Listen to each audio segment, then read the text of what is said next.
For those of you who may not know, the Academy Forum is a program that is organized and funded by PAMCA. It is to bring to campus outstanding speakers who will engage our students and our faculty and our families. And it is also our pleasure to be able to open it up to the larger community. So we welcome you all. We're really delighted that you've braved the elements to join us tonight. Before we get going with our program tonight, there are just a couple people that I want to thank for making it possible for us. First, Amy South. Amy, where are you? Amy's around somewhere. Amy is our community vice president. There she is in the back. She is ultimately responsible for the entire event tonight. Next is Lucy Botzik, and Lucy is in the doorway up there. Lucy has executed every single detail for tonight. We have Trish Perlmutter. Trish has shepherded this program from the very beginning. And last but not least, Judy Polinovsky and Debbie Kozak, who make absolutely everything happen for us here at MKA. So thank you very much. So now, without further ado, it's my pleasure to introduce the headmaster of the Montclair Kimberly Academy, Tom Namick.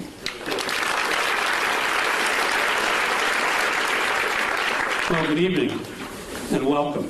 I'm delighted to welcome you to the Montclair Kimberly Academy, and I want to also thank again our Parents Association. They have made this evening possible for us. While the program is free of charge, it's not free of expectations for how we will conduct ourselves as an audience. I have a couple of things I'd like to ask of you. Please, there's to be no electronic recording, audio or video. Please don't hold your phones up to take pictures, mostly because it distracts the people behind you. And we'd really like to focus on our very special guests this evening. It's my privilege to introduce our guests, and I think they're well known to all of you, but I do want to say a couple things about them. Dr. Tyson has been a frequent guest on the Colbert Report, or rapport, I guess is the proper pronunciation. We're delighted that he's here, and we are also delighted and very grateful that Mr. Stephen Colbert has agreed to interview him for our benefit.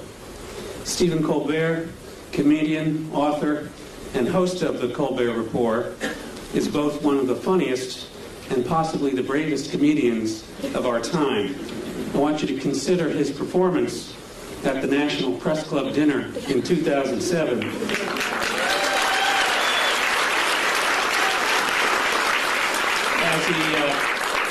As he stood just a few feet from the President of the United States, known to the rest of us as the most powerful man in the world. Dr. Neil deGrasse Tyson, astrophysicist, director of the Hayden Planetarium, author of 9 books, teacher, lecturer, host of NOVA's 4-part series Origins, and member of 2 presidential commissions on the United States aerospace industry and the future of our country's space exploration. Dr. Tyson has a gift for working successfully within the realms of research, education, and policy formation. I owe you all an explanation about our theater tonight. What you see on stage is the beginning of a set for a 7th grade production of Romeo and Juliet. This year's selection for what is, as I said, an annual performance. And I think it's fitting that Dr. Tyson is going to warm up the stage for the 2 most famous star-crossed lovers in all of American literature. It occurred to me that there are a few things that Stephen Colbert and Neil Tyson have in common, and I wanted to comment on them. Both of them share an overarching purpose to make sense of the world. They also share a common strategy. They often look to the stars, human or heavenly, for evidence of how things work. Though Stephen Colbert is far tougher on the objects caught in his gaze, whereas Dr. Tyson is only known to have obliterated Pluto. They share methods in their respective fields, whether it is the search for evidence that makes sense of the world and the universe, or the creative construction of questions and tests by which the truth and significance of who or what is before them are evaluated. Perhaps then they both have something in common with William Shakespeare, the desire to provide their audience with a lens to see the world from a previously unconsidered point of view, and not just as others would have us see it. So while the stars may be dazzling, training and instinct appear to have taught each of them to look away from celestial bodies. I'm really sorry, I have to get that bad cliche in there somewhere. And to consider the effects that those celestial bodies have on everything and everyone around them.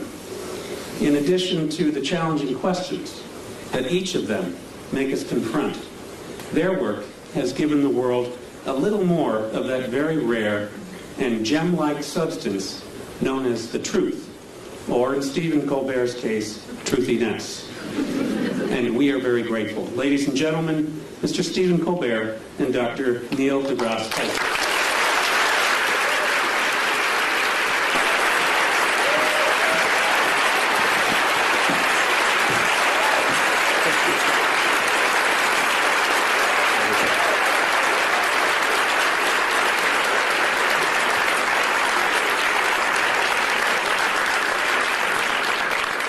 Romeo, wherefore art thou, Romeo? I don't know. Neil, thanks so much for coming tonight. Yeah, no, thank you. Mr. Dr. Neil deGrasse Tyson is, he's been on my show 6 times. And often when I come out to greet the audience before I do my show, they ask me, who's your favorite guest of all time? And I say, not just for volume, but it's Neil deGrasse Tyson. Because not only do I love what Neil knows, but I love that he loves what he doesn't know. Always interested in the next thing to learn. Oh, yeah. And always roll to whatever idiocy my character wants to throw on him. I think the only time I ever surprised you, as you told me a little while ago, was I asked you, should scientists go to Argentina or hike the Appalachian Trail? Yeah, I want people to talk about them. It's the universe talking I there. think we're a little out there. The universe amplifies. Yeah, that one. I missed that one. Yes, you'd missed that news story. Yeah. See, to go on a show, it's like the hardest interview ever. I have to I'm laden with current events just to mix with my science because I don't know where he's going to come at me, and I got to be ready with 7 tennis rackets to hit it back. And I'm upset because that one news story. Remember with the guy? Was it South Carolina guy? Who remembers? He goes to Argentina and becomes well known for having done so. And you ask me straight out, should scientists visit Argentina more often to become better known? And it just went, you aced me on that one. You're welcome. Now, Neil, we've got a lot to talk about tonight. Yeah. A lot of subjects. Science is a big thing. But I want to start off with, this is not a bribe. I want to start off with... What's these chairs? I feel myself sliding. No. Exactly. When we first walked in, I said, oh, welcome to the barn raising. I realized we were speaking before the Amish tonight. Now it's going to make it tough to talk about science and technology. All right, Neil, I want to start. I want to start in a broad way. Are you tweeting now, or are you actually trying to interview me? No, I'm just looking at photos of myself. Get a little work done. I need a little freshen up. Now, let me ask you a very basic question. Science, from scientia, in Latin, meaning knowledge. I didn't take Latin, but I'll take your word for it. Is it better to know or not to know? I think, my blunt answer is it's better to know. All right. But that is debatable, though. I said it's my answer. Yeah. I mean, somebody else might have a different answer. For instance, Oedipus might have a different answer. Yeah. Yeah, I mean, I think... Is knowledge always a good thing? I have to say yes. Why? Because it empowers you to react and possibly even to do something about it if something about it needs to be done. Okay, but who we are is what we know, right? Part of who we are is what we know. And our identity is often based on how we see the world. Yes, and our personality for sure. And if we learn something that does not jive with how we think about the world, won't we have to re-examine who we are? Yeah, it could mess you up. Yeah. Once again, I'll go back to Oedipus. He plucked his eyes out rather than know anymore. Yeah, well, people back then, they did stuff like that. Yes, people back then, not people today. So I think there are people who would not know, who would rather. I remember the old days. I don't know if it still happens. A doctor would find out if you had cancer, they wouldn't tell you. They wouldn't tell you. Give it to me straight, Doc. Yeah, and why would you even have to say, give it to me straight, unless there was a day when they didn't give it to you straight? If I have 5 years left, I want to know I have 5 years left. Because I'm going to, do something different in those 5 years. Neil? Yeah? I have some terrible news. But there are some people who don't want, there are some people who don't value science. And if they don't value science, are they valuing ignorance? Yes, but I will not pass judgment on them. What I will say is, if they are at maximal comfort in their ignorance, fine. Except that they will not be the participants on the frontier of cosmic discovery. They will be disenfranchised. Hello? Hello? I'm sorry, I've got a phone call. Hello? Sorry, I have to take this. Hello? My mic isn't working? Hello. Now who's in control? So they won't be in control of the next participant. No, they won't. Not only will they not be on that frontier making any discoveries, they're not in a position to enhance their life for having access to those discoveries themselves.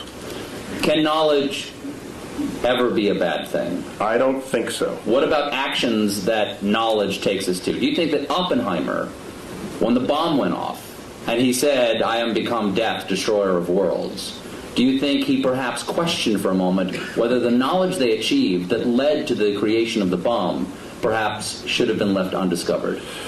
Do you know what he said in response to those kinds of questions? Yes. He said, because people said, have you usurped the power of God? Have you? And he said, if God didn't want this power to be there, he shouldn't have put it in the atom in the first place. Kind of an interesting point, I think. Well, what he's saying is that the world is accessible to us. So would you say, don't smelt the ore and make iron and make a sword out of it because you could cut yourself? Back then, that's the counterpart statement from the Iron Age. And if you were around back then, you'd be sitting in this chair saying, don't make the sword, because you'd unleash evil on the world. Okay, I'll step back from don't make the sword. How about don't lick the flagpole in February? You will learn something. You will learn something, but at a price, Neil. That'd be data. It's a data cost. It is. Yeah. There is a data cost for that, isn't it? Yeah. Also, Adam and Eve. They ate of the tree of knowledge of good and evil, and they paid a price. Yeah. So God does put things into atoms he doesn't want us to know about. Yeah. However, I think I don't want to blame the knowledge. I want to blame the behavior of people in the presence of the knowledge. So maybe we need better knowledge management. Do you think that scientists you can applaud him. He's the hero. Well, how about this? Do you think that scientists should be allowed to do anything they can? I heard a big no over there. Someone just said no. People made fun of him for doing this, but during one of President Bush's State of the Union speeches... Bush 1 or 2? Bush 2. Mm-hmm. He said he warned against man-animal hybrids. Okay?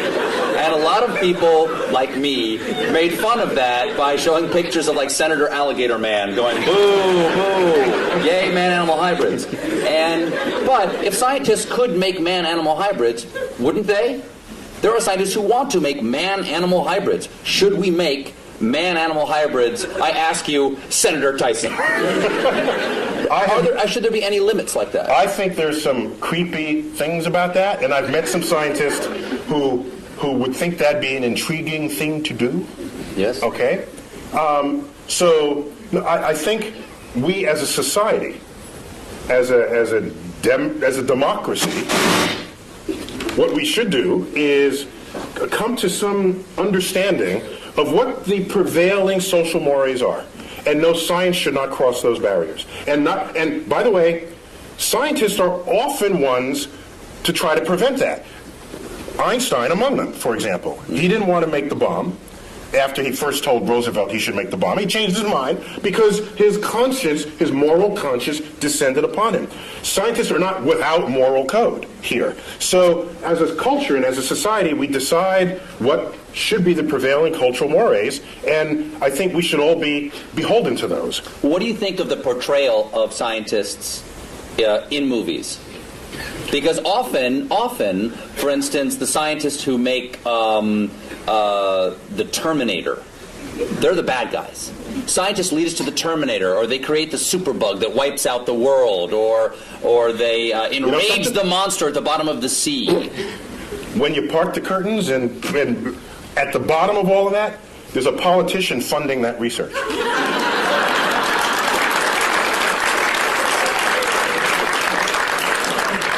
Is this working again? It is? No, it's not. He says yes, you say no. Yeah, we got it. We're getting bad data. Just trying to...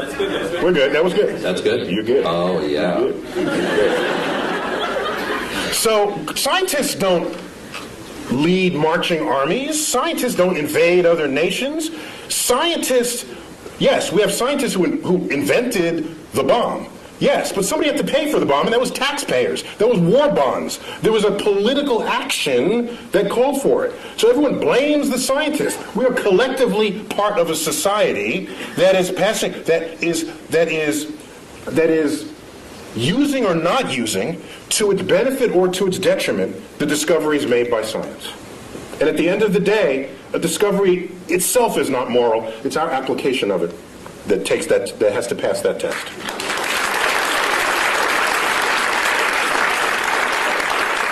Would you agree that there's a distrust of science on a certain level in our country? I mean, unless it's, going to grow my hair back. Yeah, the right. Science... Or do other things to your anatomy, yes. Right, exactly. Yes. Science, exactly. Science, I've gotten those emails. Science is sometimes distrusted because it is more complex than the average person can understand. I think that is the core of it. It's distrusted not because of what it can do, but because of because people don't understand how it does what it can do. And that absence of understanding or misunderstanding of the power of science is what makes people afraid of it. And so I remember back when they first split the atom, shouldn't split the atom, or shouldn't. I mean, you hear this at every discovery that happens in science. There's a mystery to it. For example, irradiated foods. In France, they call it frankenfood, all right? Which is kind of a cute word when you think about it. Yes. But it makes food last longer, and you're healthier for it. You don't get sick from it. And so from it turning bad. In fact, NASA does it all the time. NASA can make a slab of meat. You wouldn't necessarily put this in your refrigerator, but NASA can make a slab of meat that'll last 30 years. I tasted it. And? Delicious? No, it was, there's some restaurants' food reminds me of what that tasted like. But I'm just saying that just because you don't understand it doesn't mean it's bad for you. Go figure out how it works. That's why we need a scientifically literate electorate, so that when we go to the polls, you can make an informed judgment. And you can draw your own conclusions rather than turning to a particular TV stations to have your conclusions handed to you. Now, Arthur C. Clarke. Comedy Central accepted. Exactly. Okay. Arthur C. Clarke's famous dictum about sufficiently advanced technology. Yes, it is. Arthur C. Clarke had several laws of culture and the world, one of which was any sufficiently advanced technology is indistinguishable from magic. So, if something gets too complex for the average person to understand, It's magic. It's like magic. And you have powers that I don't trust because I don't know what you're going to do with it next. Whereas if you understood how it worked, you'd say, "Hey, give me one of those." I mean, that's how that would work. That's how that plays out. do you think that's where the debate over? I think that's where the debate over evolution and creation science comes. Is that the complexity of evolution is so grand that it is hard to conceive of how the incremental changes come. And once something becomes so complex that I can't understand it, there's nothing between that and God saying, let it be. Well, one of the beauties of evolution is that complexity does not come about from complex ideas. The ideas are actually quite simple. And you can show on a computer how those simple forces can generate complexity given enough time and enough variation in environment, which is just what the history of the Earth supplies. So science literacy is an important part of what it is to be an informed citizen of society. Let's get away from our understanding of science, or lack thereof, and get to science itself. Okay. Okay. I'm with you. Here's a transition from talking about us mixing science and religion and getting back to science. Mm-hmm. God is truth, people think. Mm-hmm. Okay, some believe God is truth. Truth is beauty.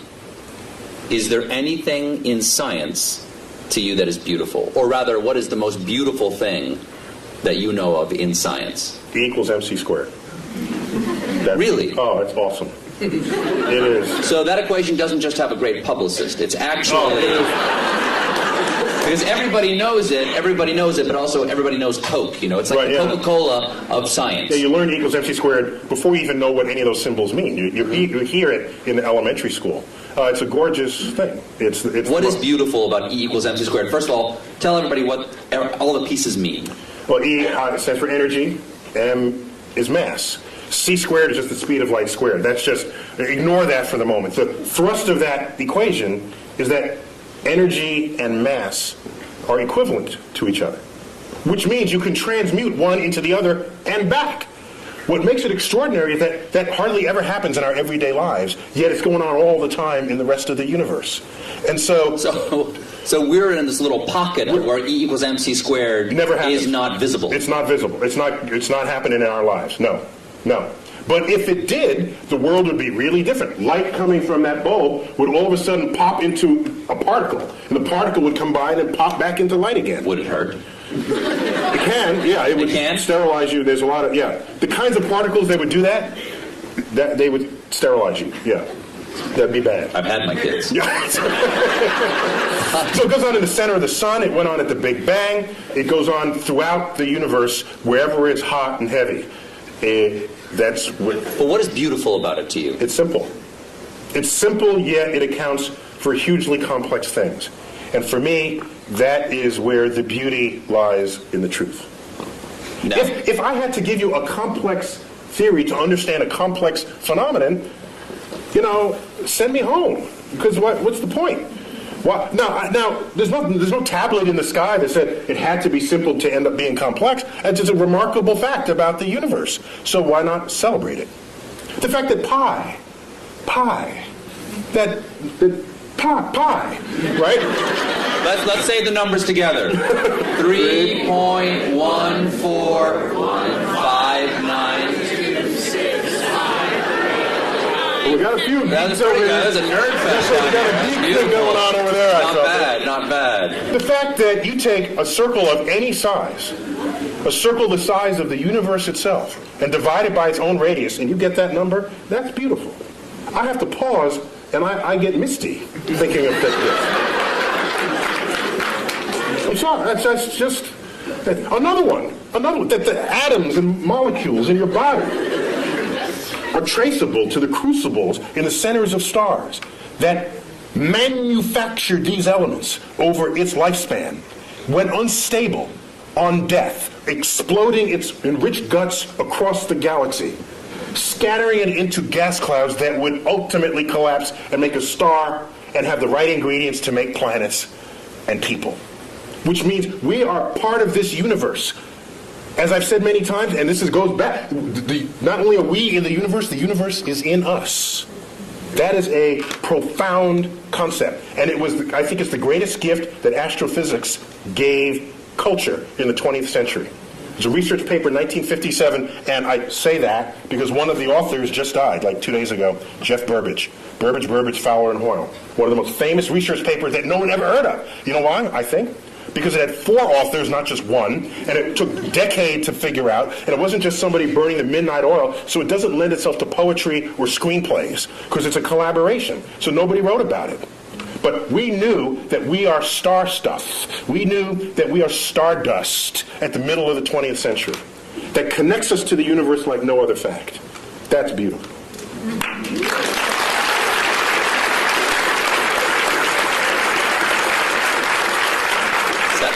Sounds like you have written poetry about it. Once it gets in you, you have, the only way it comes out is poetically. No! You write poetry. You write sonnets. I don't know if there's sonnets, but occasionally a word rhymes in it, and I don't know what to call it. But sometimes if you feel deeply about something, I think the greatest poetry, not that I'm an astrophysicist, right? That's my disclaimer. Mm-hmm. But some of the greatest poetry is revealing to the reader the beauty in something that was so simple you had taken it for granted. That, I think, is the job of the poet. And so, the simplicity of the universe, which started this part of our conversation, I think if it doesn't drive you to poetry, it drives you to bask in the majesty of the cosmos. So what drew you? You said that this is the beauty of astrophysics, or the gift that astrophysics gave us in the 20th century. What drew you to astrophysics? Take us to Neil deGrasse Tyson before he's an astrophysicist. Take us to who you are now. I'm living in the Bronx, which in vernacular would be the Bronx. And I'm in a building. Not a lot of stars. No, there's like a dozen or so in the night sky. So you do not have a relationship with the night sky as a city dweller. And my parents, I have a brother and a sister, they would take us to, each weekend we'd go to visit museums and other sort of cultural things in the city. And one of those weekends we went to the Hayden Planetarium. The local planetarium, the one right there in Manhattan. And you sit in the chair, and the lights dim, and the stars come out, and I said, "Oh, that's a nice hoax, that can't be real. I'll enjoy it while there's it, but that's fast. They think there's that many stars up there. Like, what kind of? Are they pulling my leg?" And a couple of years later, I go out to Pennsylvania in another trip that we took, and I looked up at the night sky, and in what persists to this day, in what is an embarrassingly urban thought. I look up at the night sky from the finest mountaintops in the world, and I look up and I say, it reminds me of the Hayden Planetarium. It's embarrassing. See, I beg forgiveness. Wow. But so strong was that imprint that I'm certain that I had no choice in the matter. That, in fact, the universe called me. And I wonder that if I'd grown up on a farm and the universe and the sky was just always there, I wonder if that would just have become wallpaper to me, and I wouldn't have then been struck by it as I was at age 9. I'd never known anything of it. And then it just slaps you in the face. And from then on, I was hooked. It took 2 years for me to figure out you can do that as a career. But starting at age 11, you asked me, that annoying question adults ask kids, what do you want to be when you grow up? I heard a comedian say, you know why they ask? Because they're looking for ideas. That was Paula Poundstone who said that. If you had asked me from age 11, what do you want to be when you grow up, I would have told you flat out astrophysicist. And my whole life aligned to that. Got a telescope, got a camera, photographed it. All my science fair projects. One was getting the spectra of the sun and analyzing features in the spectra. I built the spectroscope. So I was like nerd kid, card carrying. But I was bigger than other kids, so I was insulated from a lot of what might otherwise happen to nerd kids. But you wrestled, too. I was captain of my high school's wrestling. I've seen you in that wrestling outfit. You can rock a singlet. Well done. Now, singlet is what you call the one-piece... they know. No, okay. So... You wanted to become an astrophysicist. That leads to another question, which is, is it better to not to know? It's better to know. Can it be beautiful? Yes, it can be beautiful. Is science a thing, or is it a way to look at the world? Is it a verb, or is it a noun? It is both. The world is not just, is it this or that? Is it a planet or not a planet? It's sometimes... You must choose. It's fuzzier than that. Sometimes... So if I have a lot of facts in my head, if I can absorb a lot of facts, am I a scientist? No, you're a fact memorizer. In fact, I'll accept that as a compliment. Our academic system rewards people who know a lot of stuff, and generally we call those people smart.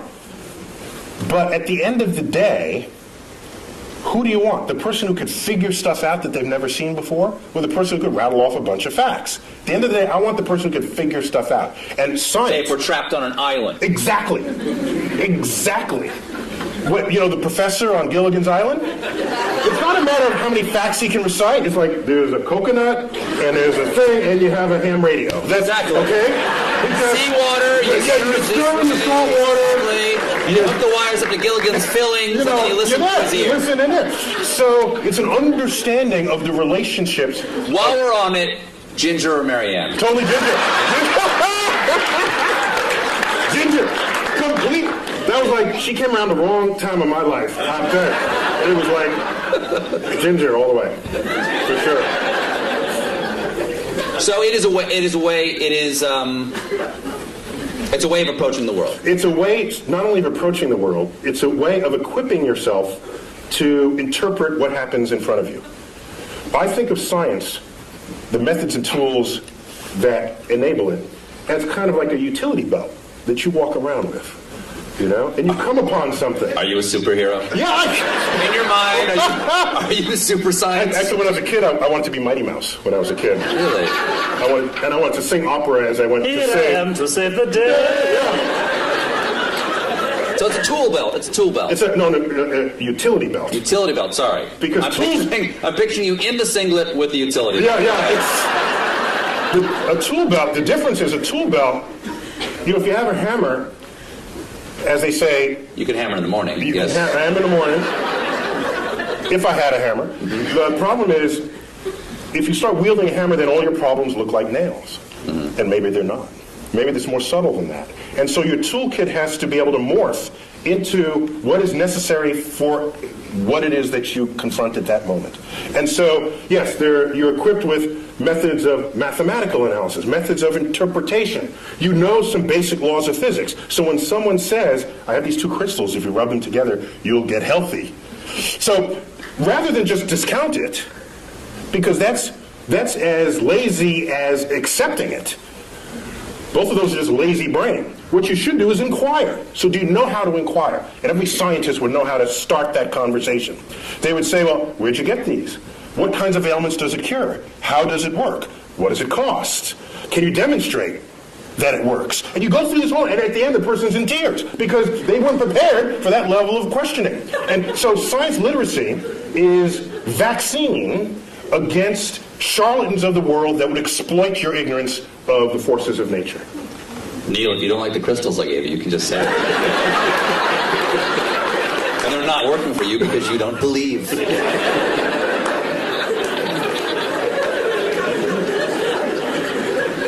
Is there any science fiction you admire or that you enjoy? Or do you see the holes in science fiction and go, I can't enjoy that? Of course he would know the effects of a neutron star. He doesn't know tidal forces? Do you have that problem? You've got that right. You've got that right. Do you have that problem? I only have the problem if the movie is marketed for its accuracy. Number one. Number two, they got to get some basic science right. After that, I'm okay. So, for example, in the latest Star Trek movie, they had this liquid. The red matter. The red matter, thank you. Release the red matter. Release the red matter, and you drop it into the core of a planet, and it turns a planet into a black hole. I thought that's kind of cool. What was a little weird was... Why didn't it turn the ship into a black hole? No, because they had the special apparatus that surrounded it. And the apparatus did what? It's the anti-black hole apparatus. I'm okay with that. I was not losing sleep. That didn't bug you? Over what held the black hole. I didn't have an issue with that. But oddly, what I had an issue with was they needed this drill, which is a very cool kind of, that was the coolest thing I'd ever seen. Exactly. A drill, they would drill to the center of your planet, and they drop I'd say, if that would turn a planet into a black hole from its center, it surely would turn into a black hole from its surface. So you just drop it on the surface. That would Kirk and Sulu fight on. I know, right? They had to fight on the platform. So I'm okay. I got angry with Jim Cameron about Titanic. That's how I got angry. Did I tell you? I didn't tell you the story. You did not. Oh, no, can I? I've never seen you this angry before. Just hold me back. I can't wait to see what you have to say about Avatar. You might turn blue with rage. Go on. So what was your problem with Titanic? There's a colleague of mine who saw Avatar, and he got home and he told his wife he wanted to paint her blue, and that didn't go over very well. Is she 10 feet tall? So, Titanic, you may remember, was marketed as a film of high accuracy because Cameron had funded this submersible to go down and it checked out the staterooms and the wall sconces and the china patterns, and so they reproduced that to detail. And so here they recreate the ship for the movie. Can you double check that? No, because he had the submersible. You just have to trust him, okay? No, you got to trust him. So now, the ship sinks, right? Did I give away the... You see the movie yet? I'm sorry. Okay, so the ship sinks. I do. I remember. You remember that, okay? Very sad. And it's Kate Winslet on the flow. Remember that? And Yes. she's delirious. This isn't the scene where she's naked. Oh, sorry. Go on. She was Go on. kind She's of like that dressed. for Okay, that go too. ahead. No, she's on the flow, on the whatever, the plank, and all right, she's looking up. We know the date, the time, the weather conditions, the longitude, the latitude. We know all of this about the sinking spot of the Titanic. There is only one sky she should have been looking at, and it was the wrong sky.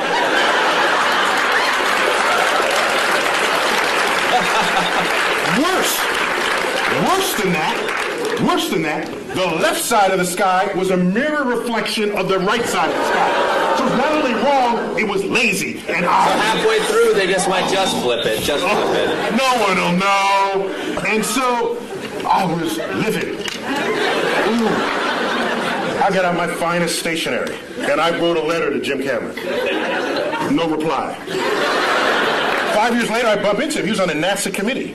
And my sort of presence with NASA was growing by then. And I bumped into him in a meeting. And I said, Mr. Cameron, I just have to ask. You know, the sky it's not the right, it's black, what? And he says, well, actually that happened in post-production. So he's absolving himself of guilt. But I wanted him to grovel in front of my feet, which he did not do. Now, wait. So I was angrier after that. Later on, Wired magazine honors him for Discoverer of the Year, Explorer of the Year, and they want to hold their party at the Rose Center for Earth and Space. You don't come into my house and get the sky wrong. Okay? Is my microphone working? Or did it fall? You're loud enough, you don't need a microphone. There we go, it fell down. Can you hear me now? Mine, yes. Okay. So, he's in my house. And as a courtesy, they extended me an invitation to have dinner with a small group of them after this award ceremony. So I said, yeah. So we go to dinner. There's 6 of us at the table. The wine is pouring. So I said, Jim, I don't know if you remember, but I brought this up some time ago about the sky. And I wouldn't be so upset, except that everything else you boasted was so accurate. And we can't even check how accurate that is, but anybody can spend $50 for a planetarium sky program and look at the sky and know that you got the wrong sky. What gives? And you know what he said? He said, last I checked, worldwide, Titanic has grossed $1.3 billion. Imagine how much more it would have grossed if I got in the sky right.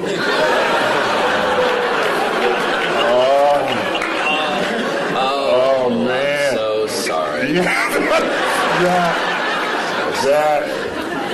If I had a tail, it would have been like between my legs, and I would have. And so I think you won that conversation. No, actually, I did. He retreated into his bank account.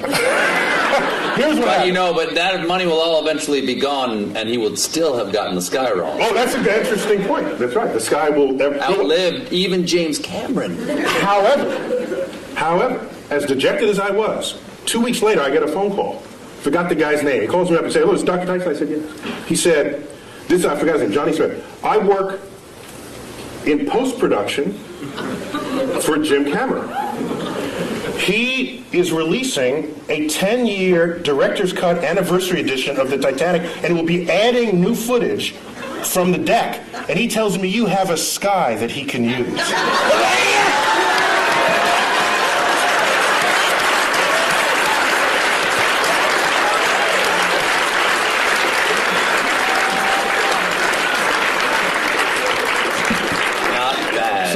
Not bad. You got your taste, right? You got a little taste. Yeah, right? it was good. Oh, no, I'm not. I'm a public servant. Yeah. I don't need pizza today. Me too. So if you're gonna claim it's right, then I'm gonna hold you to it. If you're not, then I'll just sit back and enjoy it. What I don't like? I don't like is the people who you go see a movie with who read the book first. Get rid of them. They don't belong in the movie theater. All right? It's like, the book was better. Well, get the hell out of Get out of the movie theater. Then go back to your book. Leave me alone. Those people I can't stand.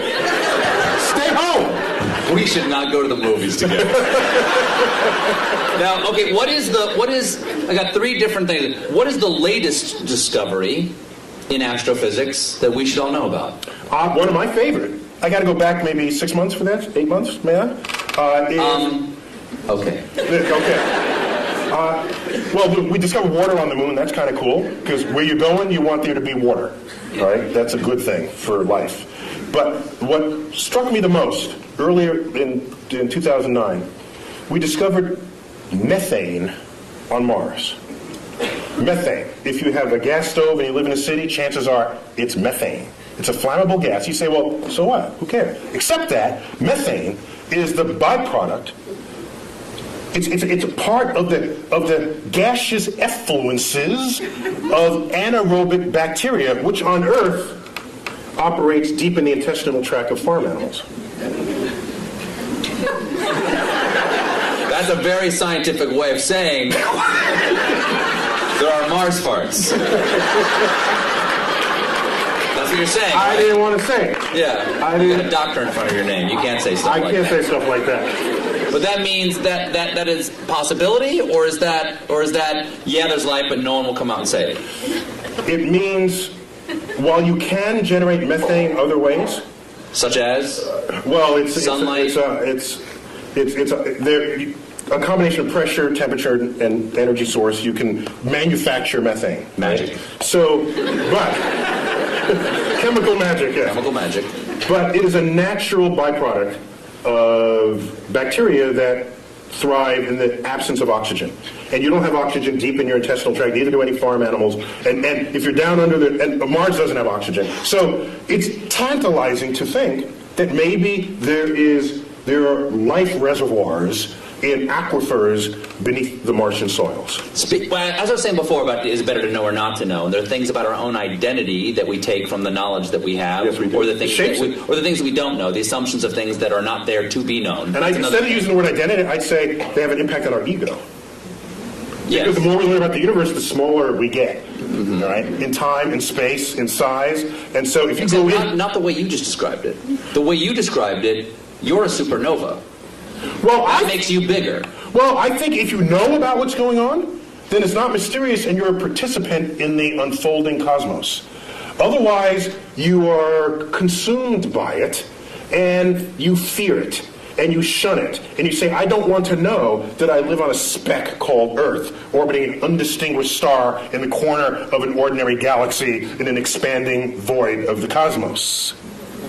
There are some happy thoughts in there, like understanding how that worked, recognizing that the human brain figured that out. That's kind of cool. There's a lot we still don't know, but what we do know, I think we can sit proudly and celebrate what we know about the universe. Maybe now, not every one of us took a few key people like Newton and Einstein, but we learned what they taught us, and each of them stands on the shoulders of giants that came before them, just as the quote goes.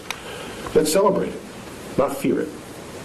But if we found out that there was life someplace other than Earth, what do you think that would do to our identity or our ego?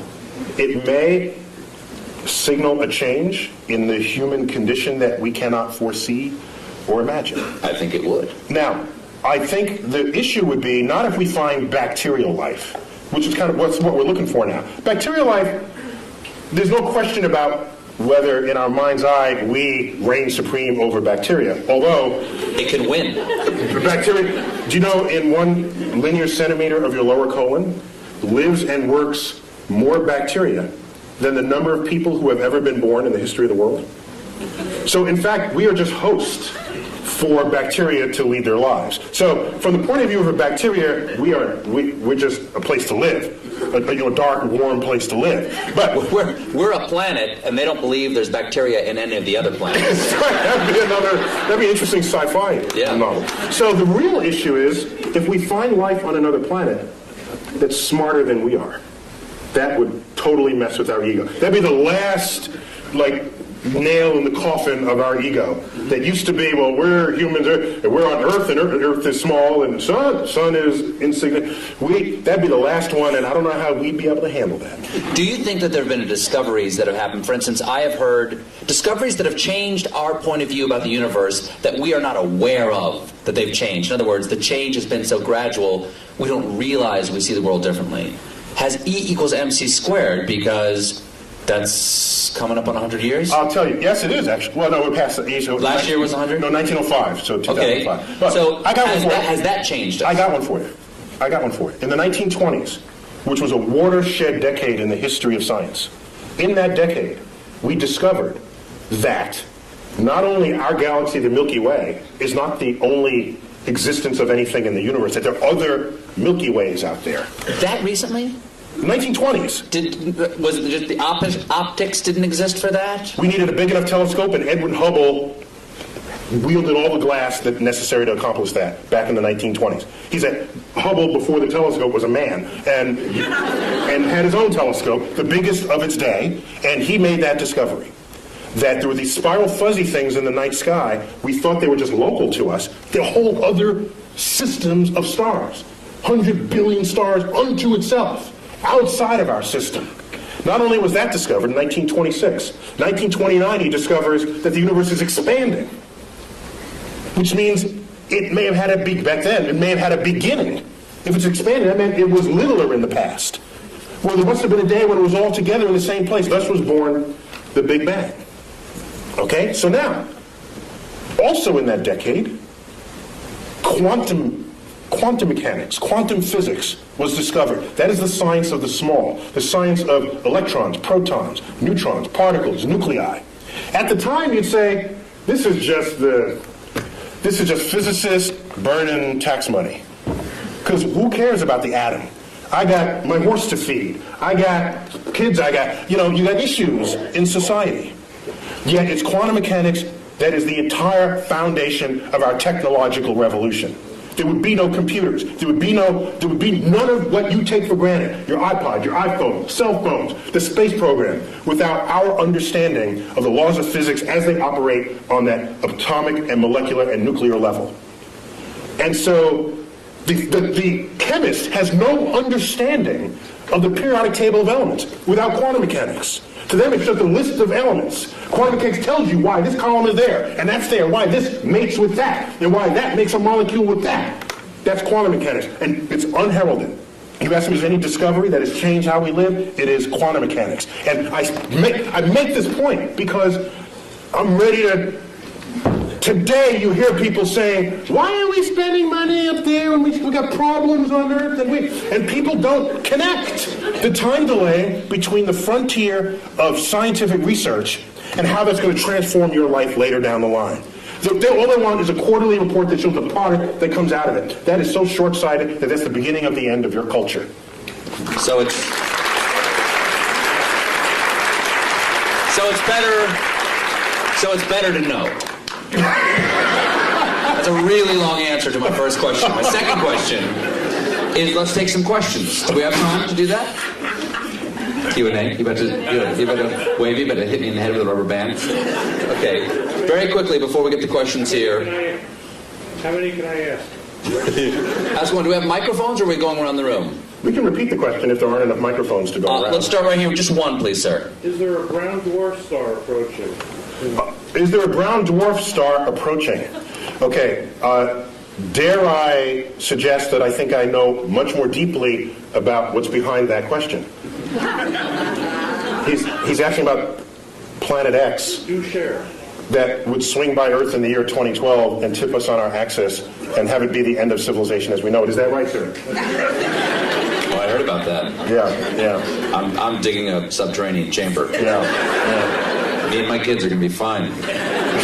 Yeah, go on. When's it get here? It doesn't exist. Moving on. Yes.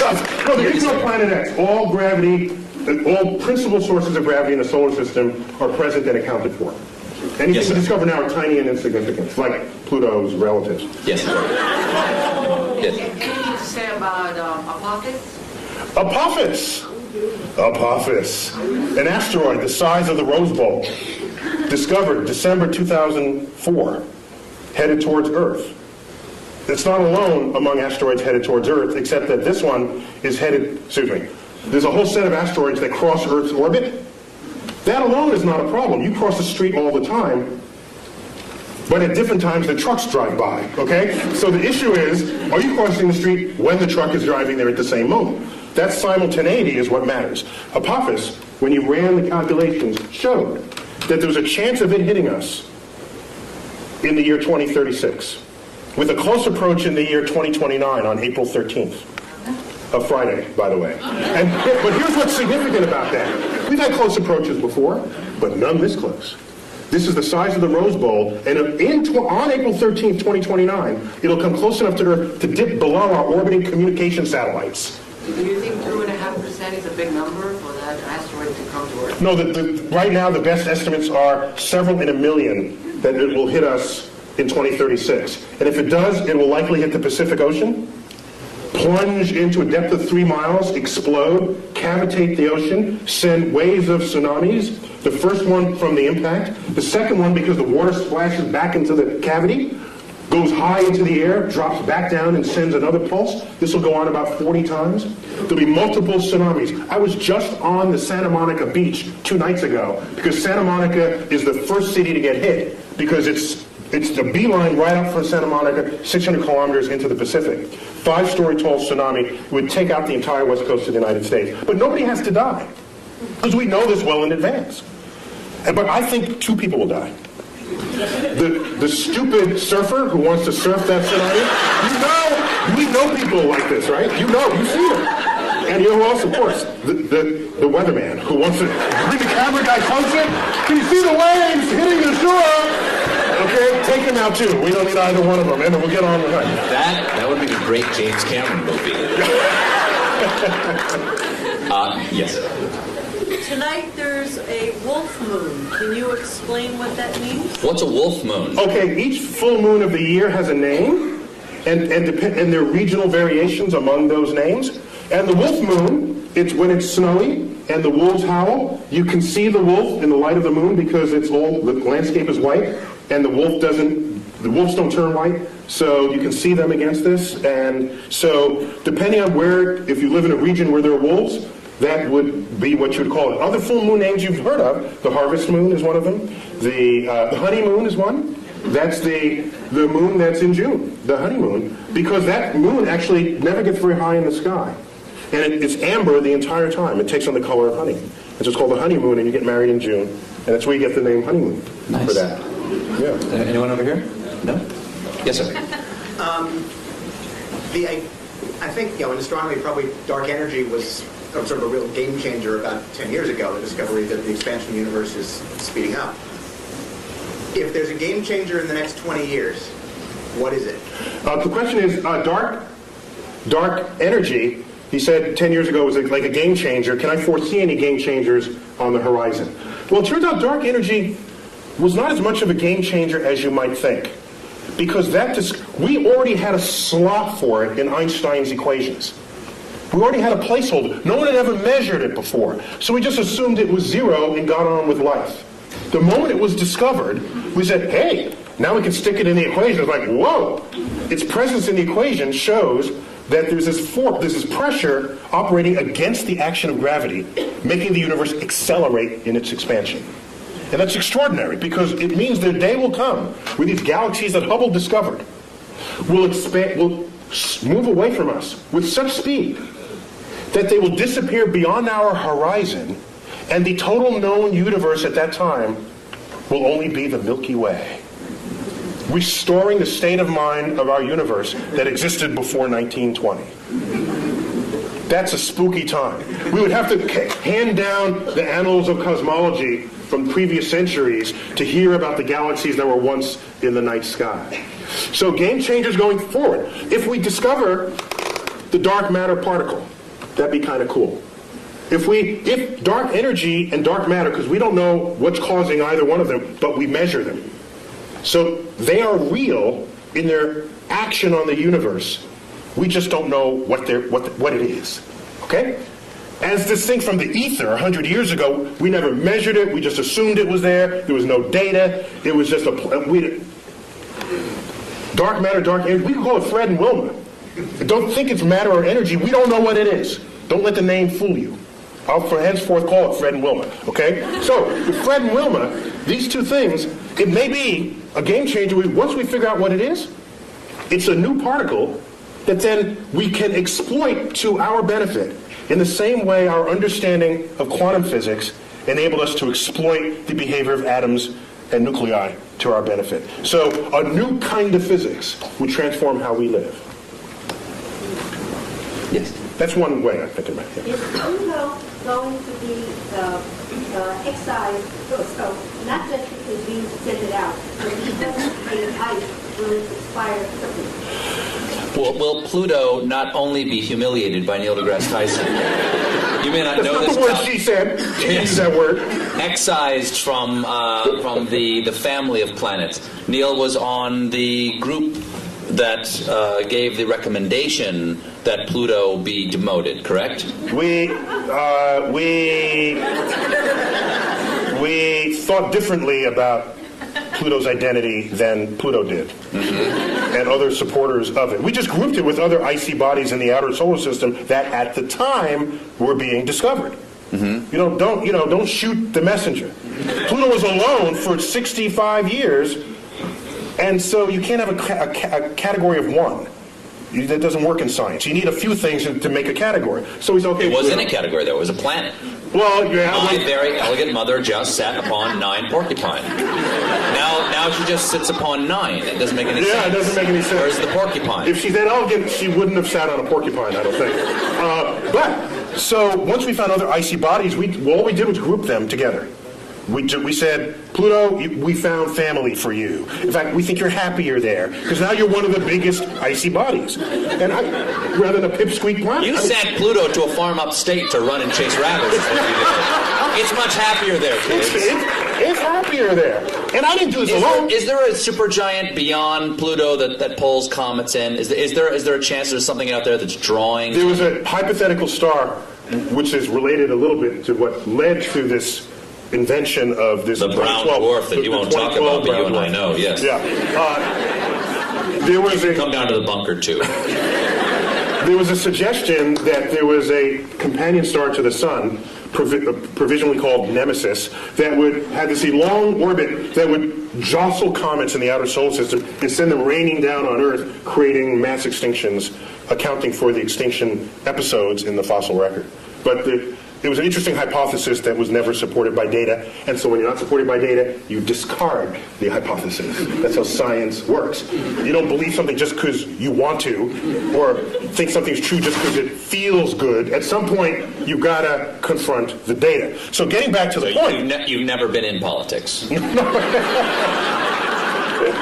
getting back to the point, the recognition that Pluto was made half ice and ice evaporates, so will Pluto one day disappear? No, Pluto's too far away from the sun for that to ever meaningfully evaporate and disappear completely. Yes. What was the point of the Large Hadron Collider? What was the plan, did you say? The point. The point of What the Large Hadron was the Collider. point? He speaks in past tense as though we're done with it. Okay, We what just is? turned on the switch, the Large Hadron Collider in Switzerland. The point of the Large Hadron Collider was to embarrass America, to make us feel bad that we didn't have our collider built back in the 1980s when it was first funded. That's the whole point of the Large Hadron Collider. It's Europe saying, "Ha, gotcha this time." Now, apart from that ego bit, it's to probe nature on levels of energy never before seen. And right now, it's hard, it's practically impossible to discover a new law of physics on your tabletop. We've been there. We've done that.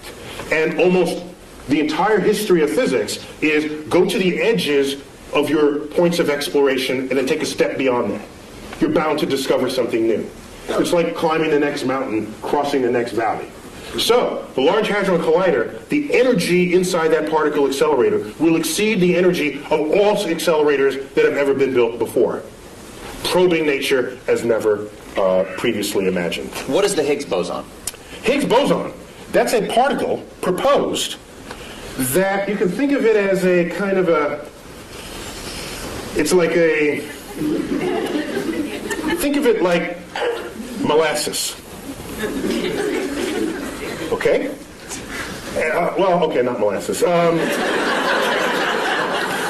It's a field through which all particles move, and the interaction of those particles with that field endows them with the mass that we measure for them. It is granting them the property of mass. We have yet to find this particle, but if we do... So mass is not explained presently. That's correct. We just measure... We don't know why we get fat. we don't know why something has mass right now. That's correct. And so now let me ask you something. If you build let's say you build an equation this way. You've got an equation over here, you built it, and it's a house, okay? And you've got another equation over here that works. It's another house. But in your mind, you think, these two houses probably should be one house. You invent something that fits into the shape between the two houses, right? Yes. Like you've got a shape between two houses. Goes, okay, there's something in the universe that is the shape of the space between these two houses. Yes. Does that necessarily mean that thing is there? The history has shown that almost every time we propose something that connects one house to another, if those two houses themselves work, there's something in between them connecting the two. For example, in 1930s, we had this experiment with the 1930s. Quantum physics is in place. We start probing the atom. We find out there's an atomic reaction, a nuclear reaction, where there's some missing energy. We account for all that, and there's something missing.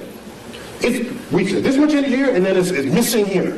And we swear we accounted for everything. Fermi comes up, a famous physicist, said, I bet there's a particle that came out of that reaction that escaped with the energy before you had a chance to measure it. E equals mc squared. Well, that would have endowed that particle with its energy to do so, the mass to do so. And even mc squared is in every one of these, it's all over the place. It's written with E equals mc squared. The point is, he hypothesized the particle, gave it the properties that it would have to account for what was seen. That's your conduit between the two houses. Then he says it's got to have this much energy, and it's got to be pretty hard to detect because we surrounded this in lead, and it just went straight through the lead. So I'm going to propose a particle that's hard to detect. And it's got to be little, because there's not that much mass, and it has no charge, so it's neutral. So he called them neutrinos, little neutral ones. He hypothesized. He said, let's look for them. 20 years later, they were found, neutrinos. And now we kept them coming out of these reactions. He built the porch, the walkway between the two houses. Practically every time you have two working understandings of the world, and they have to coexist in the same universe, there's something that's going to connect them. It's like electricity and magnetism, previously discovered as separate things, until Faraday and Maxwell said, hey, wait a minute, this works and that works, and they kind of smell like each other a little. Maybe they're the same thing. So a whole theory came out to put the two together, and it is the theory of electromagnetism. You know this word. You just take it as a single word, but those used to be separate concepts. So we're going good with this. We're on a roll here. So why not continue? Yes, right there. Do parallel universes exist? Do parallel universes exist? We don't know. The parallel universes are losing favor to the multiverse. We have some cogent theoretical expectations that our universe might be just one of many, spawned from this sort of this hyperdimensional medium, which we'll call the multiverse. There's no data to support it, but we have good theoretical premise to think that it's there. And we have philosophical precedent. We used to think Earth was special and unique. It wasn't. We got 8 planets. We thought the sun was special. It's one of 100 billion suns. Thought the galaxy was special. No, it's 100 billion galaxies. We have one universe. Or do we? The track record said, why should there only be one? Be open to the possibility that you don't live in the majority-looking universe that's out there. Would a separate universe, when you say different universe, slightly different laws of physics, which makes That's what I'm asking. Oh yes. Well, this is the fun part, because if you manage to get a portal to another universe, don't be the first one to volunteer to go through it, because your atoms are working in this universe. If the slightly different law of physics, you could implode, explode, come out with 3 heads. Who knows? There's a different exchange rate over there. Yes. Yes. Someone, let's go in the back, in the middle, and I think you have a white sweater on, yes. Is it possible to tunnel through a black hole, like quantum mechanically speaking? Can a black hole be used to travel? How about that? Can we say that? No, it's a little different. Like, Steve, get with it. Tunnel through a black hole. Yes. As if it creates a tunnel in space or time. Quantum mechanically is what she said. Quantum mechanically, can you tunnel through a black hole? I'm not going to try to interpret this one. Well, I have to ask, did you want to land someplace else when you're done, or are you content with being dead when it's over? I need to know before I answer. I guess it's okay if I die. It's okay if you die. For science. For science. Stephen Hawking showed just recently that, and for me this was kind of spooky amazing, that black holes remember everything that they have ever eaten, which means it's not a tunnel to anywhere. Everything that it ate is sitting there at the singularity at its center. Now the spooky part, that's not the spooky part. The spooky part is, Stephen Hawking showed 40 years ago that black holes can actually evaporate. The matter that's within a black hole can rise up out of the gravitational field that surrounds it and spontaneously birth a pair of particles. That's just E equals mc squared doing its thing. E equals mc squared. The gravity field has high energy density. Out of that pops particles. And those particles escape, taking matter away from the black hole. From the gravity field of the black hole. Doesn't that fly in the face of how we think of a black hole? In a black hole, gone forever. Because nothing escapes, because nothing can surpass the energy needed to go faster than the speed of light. Except quantum mechanics, this quantum physics from the 1920s gets you out of that problem. That's a classical understanding of black holes. You layer quantum mechanics on it, weird stuff happens. Completely legitimately weird stuff happens. So you birth these particles outside the thing. Now here's what happens. I dump you. That sounds like that. I'm not interrupting. That sounds like science is making magical exceptions for itself. Quantum physics is kind of magic because none of it issues forth from your common sense. Particles pop in and out of existence. One time it's a wave, the next time it's a particle, and it interacts with itself and you measure it here, but it shows up there. If we were forged in that world, then all that would be common sense. An equals mc squared would be a daily phenomenon. You wouldn't need Einstein to figure it out. He'd be learning it in elementary school. But that is a foreign universe to us. And so what goes on there, you are prone to say, that doesn't make sense. You know something? It's of no obligation to make sense to you because your senses didn't come out of that universe. Out of that universe of tiny particles. We don't live there. If you let something go and it drops, you say that makes sense. If you let something go and it goes up, you say that doesn't make sense. In quantum world, that happens all the time. It would make sense in the quantum world.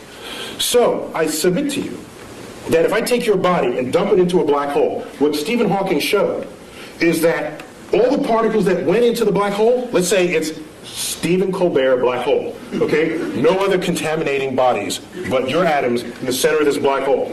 And I wait around, and out here, in the gravity field, particles pop into existence. And I make a check, how many protons, how many neutrons, how many electrons, how many neutrinos.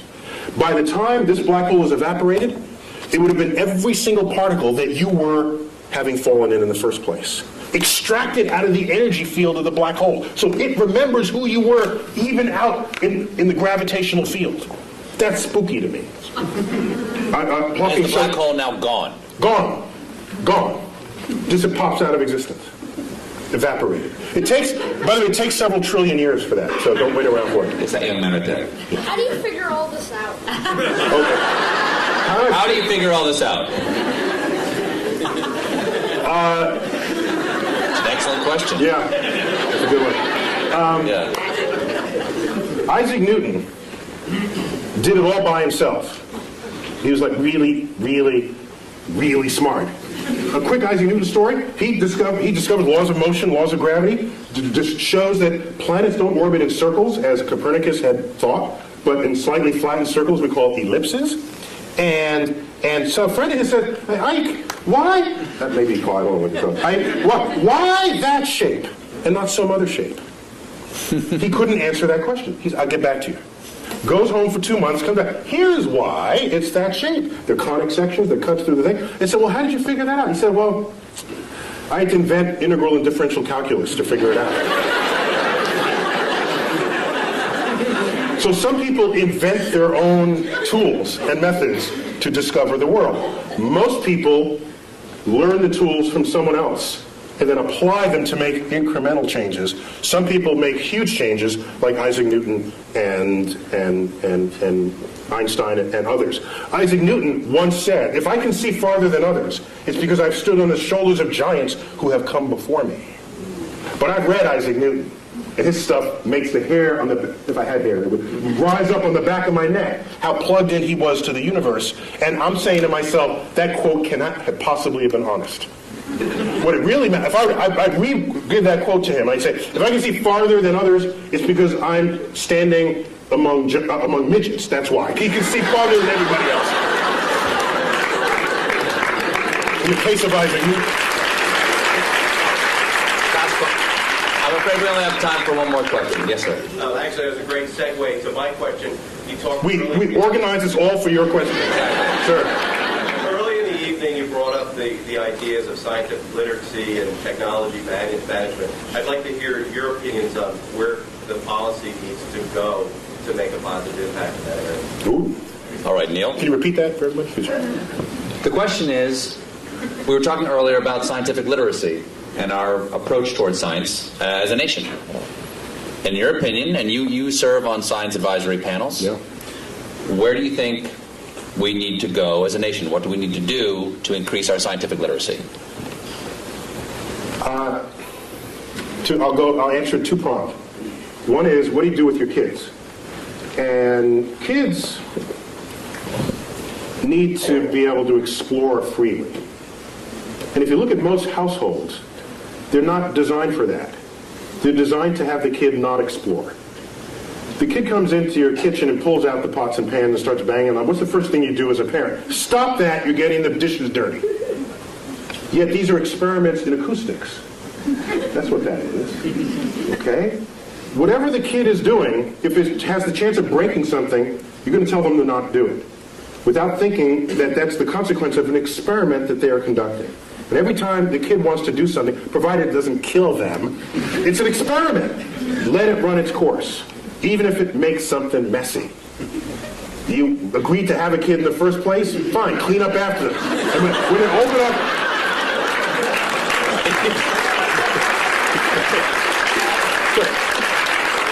Because it's those seeds of curiosity that is the foundation of what it is to become a scientist. Now, I don't want everybody to be a scientist. That'd be a boring world. I want the poets, and I want the musicians, and we need that. And I don't have a...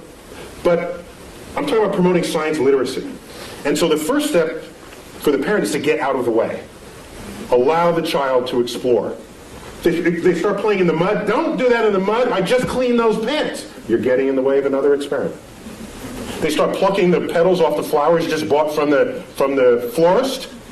And you say, stop that, I just paid $10 for the flowers. Had you let that continue, they'd find in the middle the stamen and the pistil, and they'd learn something about the flower. For $10. That's cheap. Derek Bach, one-time president of Harvard, once said, if you think education is expensive, try the cost of ignorance.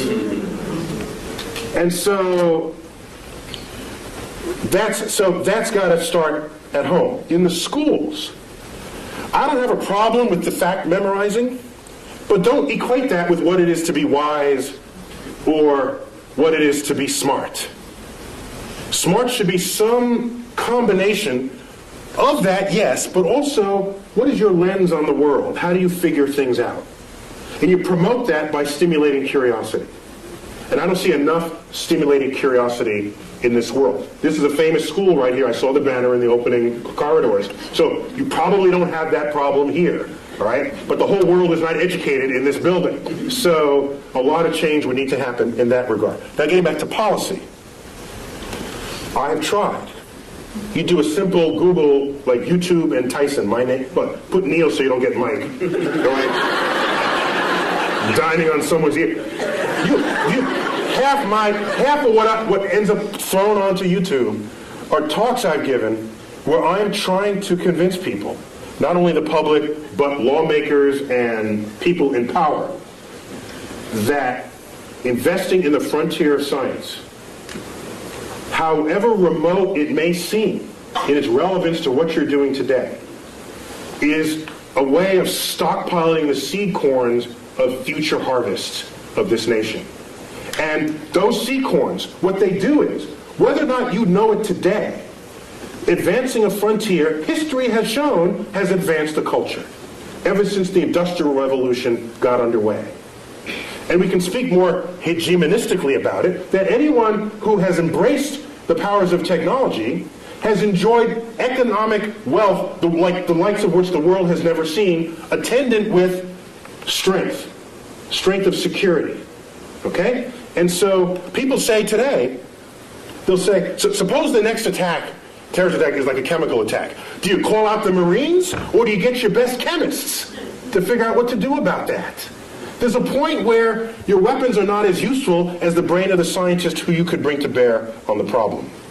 And so I see science and technology and creative investments in it as the most significant infusion to our economy that could possibly be conceived. The problem is it's not going to boost the economy next quarter. It's got a time horizon longer than most people have the patience for, and most politicians have the re-election cycle to be tolerant of. So what we need is a longer view on those investments. I don't want to have NASA going hand in hand trying to get money to stimulate the frontier of cosmic discovery. And that frontier now involves biologists in the search for life, chemists in understanding the soils of Mars, aerospace engineers. You know what I don't want to do? I don't want to stand in front of 8th graders and say, who wants to be an aerospace engineer so that you can design an airplane that's 15% more fuel efficient than the one your father flew? That's not going to get them. But if I say, who wants to be an engineer and design the airfoil that'll fly in the rarefied atmosphere of Mars, I'm going to get the best students in the class, and you know it. Because that's an exciting project for smart people to work on, motivated people to work on. And when you have them, they invent stuff. They discover things. They transform the culture in which we live on a time horizon that is not easy to just tell someone in a one-sentence soundbite. And what I want is a level of science and cultural literacy that will allow the public to be able to think beyond the election cycle, to think for themselves and say, this is a good investment. How many times have you heard people say, if you're not among us here, Why are we spending money up there when we have the problems down here? Have you ever asked how much money we're spending up there? Ask that question. You know what the answer is? I've asked people, how much money do you think we're spending? Here's your tax dollar. How much do you think? 10%? 15%? Those are the kinds of answers I get. You know how much is getting spent? The rovers, the space station, the space shuttles, all the launch vehicles, all the NASA centers is 0.6 of 1 penny on your tax dollar. 0.6 of 1 penny pays for it all. And you're telling me, why are we spending money there and down here? If you need that money to solve these problems, you got some other problems going on. Okay? That's a whole other problem with society. So, I'm sorry, I'm getting off. So my point is, I think the greatest need is to be able to have the foresight necessary to make investments on the frontier of science, even if at the time you make those investments, you cannot figure out how that might make you rich tomorrow. Michael Faraday, in the 1840s, was the first one to pass a wire through a magnetic field. And it made a little meter tick it moved a meter. He hooked up to it. Now this guy, you do this and this happens. That's kind of cool. If you're nerdy, to a nerd, that's a cool thing, right? You do this and this happens. And so what was happening is, it induced a current through the wire. He showed his colleagues. It looked like just kind of a curiosity, a toy. Showed it to Parliament. They say, why, this is what we're funding? We're funding this toy? And this may be apocryphal, but it is said of Faraday, in response to this inquiry, said this, because they asked, well, what value is this to the British Empire and to the king? He said, I don't know what value it is today, but I know one day you're going to tax it. And in fact, that is the foundation of how all electricity is made today. And it would take another 60 years before electricity would come to homes. But who could have known it at the time? I don't want to be left behind. I will not leave you behind. Last thing I'll say. The biggest news story last year to me was not the methane flatulence. No. The biggest news story happened December 22nd, something like that. I forgot what day. A press release comes out. Russia says they want to send a mission to deflect Apophis, the killer asteroid. Oh, yeah. By the way, I said if that hits, it's going to hit the Pacific, which affects us. Okay? Russia says we're going to launch a mission. We're going to start designing it now. We're going to fund it. Oh, by the way, the United States is welcome to join us. And people say, that's nice. A little international thing. And I'm saying, wait a minute. Something's wrong here. Aren't we the ones who are supposed to be starting missions and then invite other people to join us? Isn't that how it's been? So that was a sign, one of many, that our significance and meaning on the world stage is fading. And it's fading fast. And it's not a cliff, it's just a fade. And the day will come where the rest of the world just makes their own decisions about the future of their own space exploration and technologies. And we're sitting back saying, hi fellas, can we join along? Neil, we already proved we can deflect asteroids in the movie Armageddon. Yes. So there's our fantasy. We don't do it in real, we do it on the silver screen, and we're happy about that. Maybe we got to fix that disconnect. Last question. Why is there something instead of nothing? 10 words or less.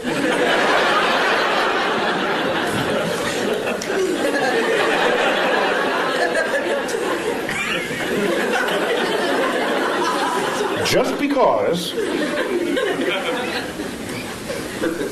So I got to do this in haiku then. Okay. Okay, 575. Words that make questions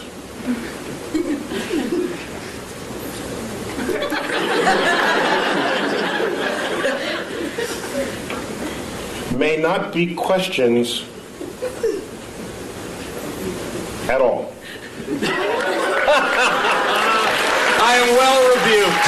Neil deGrasse Tyson, it is an honor to have you here and an honor always to talk to you. Please, come on, give it up for Neil deGrasse Tyson. Thank you.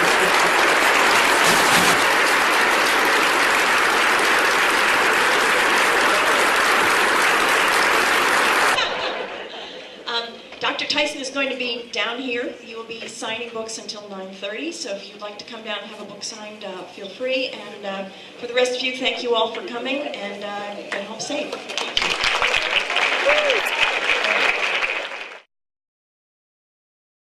2007.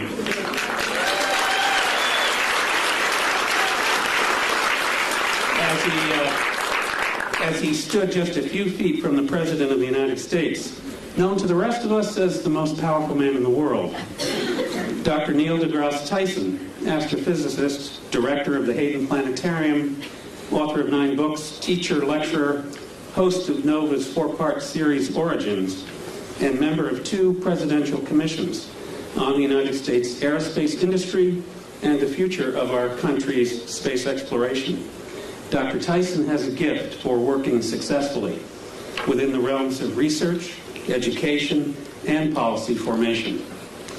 I owe you all an explanation about our theater tonight. What you see on stage is the beginning of a set for a 7th grade production of Romeo and Juliet. This year's selection for what is, as I said, an annual performance. And I think it's fitting that Dr. Tyson is going to warm up the stage for the 2 most famous star-crossed lovers in all of American literature.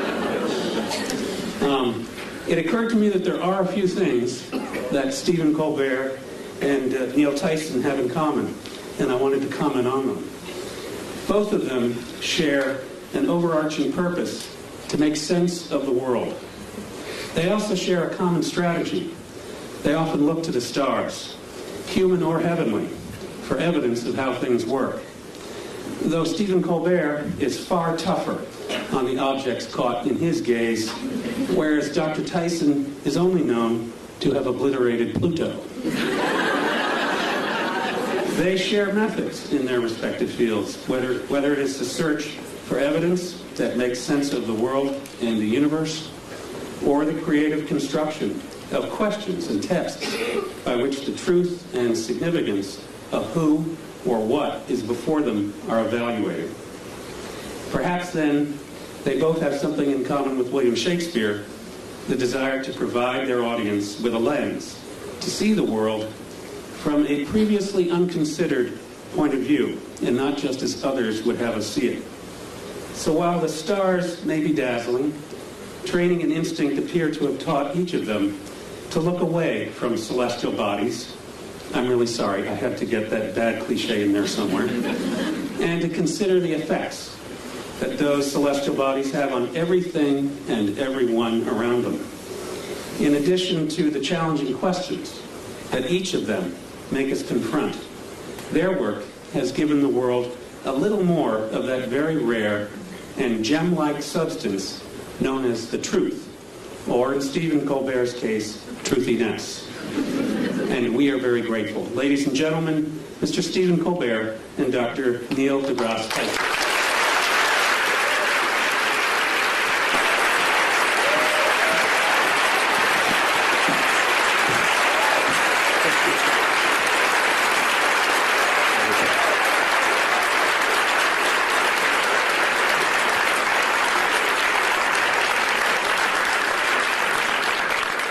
Romeo, wherefore art thou, Romeo? I don't know. Neil, thanks so much for coming today. Yeah, no, thank you. Mr. Dr. Neil deGrasse Tyson is, he's been on my show 6 times. And often when I come out to greet the audience before I do my show, they ask me, who's your favorite guest of all time? And I say, not just for volume, but it's Neil deGrasse Tyson. Because not only do I love what Neil knows, but I love that he loves what he doesn't know. Always interested in the next thing to learn. Oh, yeah. And always roll to whatever idiocy my character wants to throw on him. I think the only time I ever surprised you, as you told me a little while ago, I asked you, should scientists go to Argentina or hike the Appalachian Trail? Yeah, I want people to talk about them. It's the universe talking I there. can go a little out there. The universe amplifies. Yeah, that one. I missed that one. Yes, you'd missed that news story. Yeah. See, to go on a show, it's like the hardest interview ever. I have to I'm laden with current events just to mix with my science because I don't know where he's going to come at me, and I got to be ready with 7 tennis rackets to hit it back. And I'm upset because that one news story. Remember with the guy? Was it South Carolina guy? Who remembers? He goes to Argentina and becomes well known for having done so. And you ask me straight out, should scientists visit Argentina more often to become better known? And it just went. You aced me on that one. You're welcome. Now, Neil, we've got a lot to talk about tonight. Yeah. A lot of subjects. Science is a big thing. But I want to start off with. This is not a bribe. I want to start off with. What's these chairs? I feel myself sliding. No. Exactly. When you first walked in, I said, "Oh, welcome to the barn raising." I realized we were speaking before the Amish tonight. Now it's going to make it tough to talk about science and technology. All right, Neil. I want to start. I want to start in a broad way. Are you tweeting now, or are you actually trying to interview me? No, I'm just looking at photos of myself. Get a little work done. I need a little freshen up. Now, let me ask you a very basic question. Science, from scientia, Latin, meaning knowledge. I didn't take Latin, but I'll take your word for it. Is it better to know or not to know? I think, my blunt answer is it's better to know. All right. But that is debatable, though. I said it's my answer. Yeah. I mean, somebody else might have a different answer. For instance, Oedipus might have a different answer. Yeah.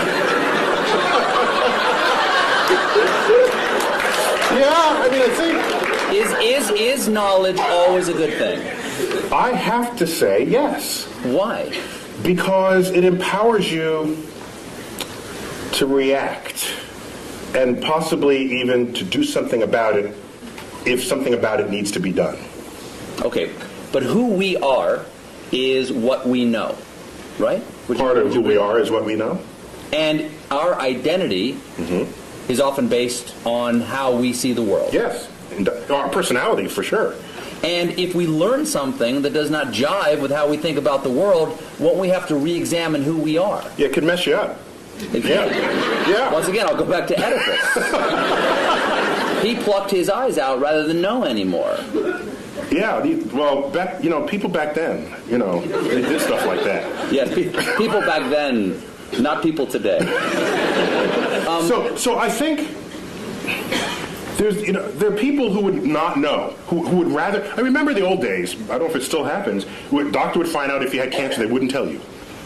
They wouldn't tell you. Give it to me straight, Doc. Yeah, and why would you even have to say, give it to me straight, unless there was a day when they didn't give it to you straight? If I have 5 years left, I want to know I have 5 years left. Because I'm going to, do something different in those 5 years. Neil? Yeah? I have some terrible news. But there are some people who don't want, there are some people who don't value science. And if they don't value science, are they valuing ignorance? Yes, but I will not pass judgment on them. What I will say is, if they are at maximal comfort in their ignorance,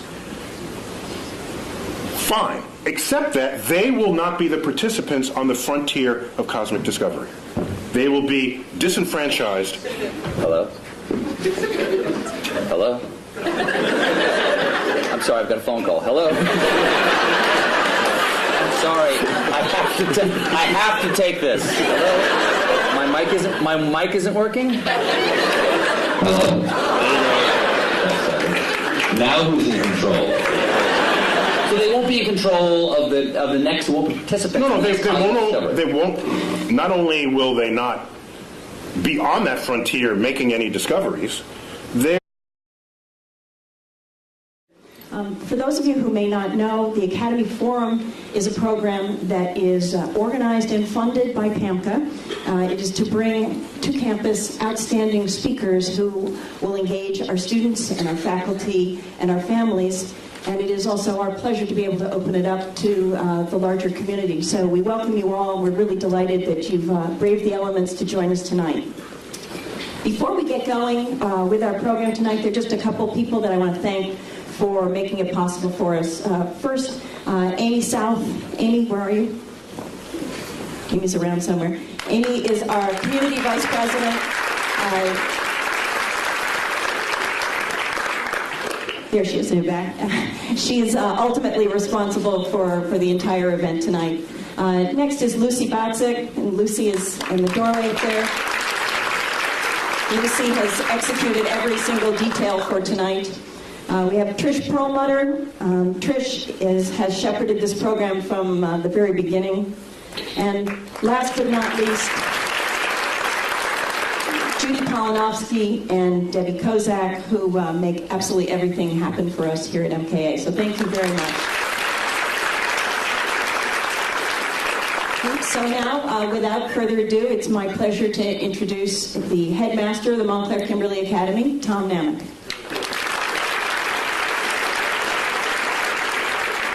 Well, good evening and welcome. I'm delighted to welcome you to the Montclair Kimberly Academy, and I want to also thank again our Parents Association. They have made this evening possible for us.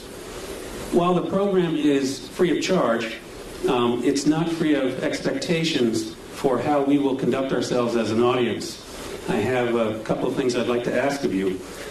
Please, there's to be no electronic recording, audio or video. Please don't hold your phones up to take pictures, mostly because it distracts the people behind you. And we'd really like to focus on our very special guests this evening. It's my privilege to introduce our guests, and I think they're well known to all of you, but I do want to say a couple things about them. Dr. Tyson has been a frequent guest on the Colbert Report, or rapport, I guess is the proper pronunciation. We're delighted that he's here, and we are also delighted and very grateful that Mr. Stephen Colbert has agreed to interview him for our benefit. Stephen Colbert, comedian, author, and host of the Colbert Report, is both one of the funniest and possibly the bravest comedians of our time. I want you to consider his performance at the National Press Club dinner. They're not in a position to enhance their life for having access to those discoveries themselves. Can knowledge ever be a bad thing? I don't think so. What about actions that knowledge takes us to? Do you think that Oppenheimer, when the bomb went off, and he said, "I am become death, destroyer of worlds," do you think he perhaps questioned for a moment whether the knowledge they achieved that led to the creation of the bomb perhaps should have been left undiscovered? Do you know what he said in response to those kinds of questions? Yes. He said, because people said, have you usurped the power of God? Have you? And he said, if God didn't want this power to be there, he shouldn't have put it in the atom in the first place. Kind of an interesting point, I think. Well, what he's saying is that the world is accessible to us. So would you say, don't smelt the ore and make iron and make a sword out of it because you could cut yourself? Back then, that's the counterpart statement from the Iron Age. And if you were around back then, you'd be sitting in this chair saying, don't make the sword, because you'd unleash evil on the world. Okay, I'll step back from don't make the sword. How about don't lick the flagpole in February? Yeah, you will learn something. You will learn something, but at a price, Neil. That'd be data. It's a data cost. It is. Yeah. There is a data cost for that, isn't it? Yeah. Also, Adam and Eve. They ate of the tree of knowledge of good and evil, and they paid a price. Yeah. So God does put things into atoms he doesn't want us to know about. However, I think I don't want to blame the knowledge. I want to blame the behavior of people in the presence of the knowledge. So maybe we need better knowledge management. Do you think that scientists go? You can applaud him. He's the hero. Well, how about this? Do you think that scientists should be allowed to do anything they can? I heard a big no over there. Someone just said no. You know, people made fun of him for doing this, but during one of President Bush's State of the Union speeches... Bush 1 or 2? Bush 2. He said he warned against man-animal hybrids. Okay? And a lot of people, like me, made fun of that by showing pictures of, like, Senator Alligator Man going, boo, boo, yay, man-animal hybrids. But if scientists could make man-animal hybrids, wouldn't they?